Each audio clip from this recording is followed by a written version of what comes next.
ভারতে মুসলিম স্বার্থবিরোধী ওয়াকফ বিল পাশের প্রতিবাদে মানববন্ধন করেছে ইসলামী ছাত্র শিবির।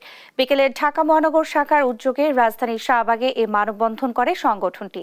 বক্তারা বলেন, ইসলামের ইতিহাসের শুরু থেকেই বিশ্বের বিভিন্ন প্রান্তের মুসলমানরা নিজেদের সম্পত্তি আল্লাহর নামে ওয়াকফ করে দিয়েছেন, যাতে মুসলমান ও ইসলামের কল্যাণে তা কাজে লাগে।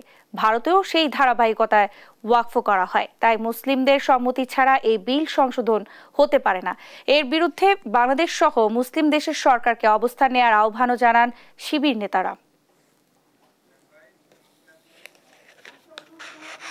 আমাদের মুসলমানদের পূর্বপুরুষদের যে ওয়াকফকৃত সম্পত্তি আছে সেগুলোকে তারা আজকে অবৈধভাবে তারা এখানে হিন্দুত্ববাদীদের এজেন্টদেরকে তারা নিয়োজিত করেছে এবং মুসলমানদের ওয়াকফকৃত সম্পত্তিগুলোকে তারা জোরপূর্বক দখল করতে চাচ্ছে।